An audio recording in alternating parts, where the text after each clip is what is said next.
Cold open. Ever felt like Atlas, carrying the weight of the world on your shoulders?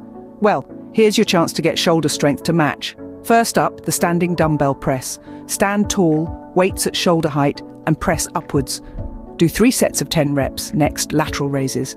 Stand with a light dumbbell in each hand, then lift your arms out to the sides until they're parallel with the floor. Again, 3 sets of 10. Finally, face pulls. Using a cable machine, pull the rope towards your face while keeping your elbows high. Aim for 3 sets of 15. Remember, consistency is key. Train smart, stay strong, and keep those shoulders in top form.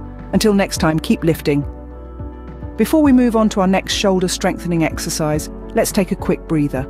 While you're catching your breath, do us a favor, hit that subscribe button right below this video. By doing so, you'll be the first to know when we release more of these quick training guides. It's a win-win situation, really.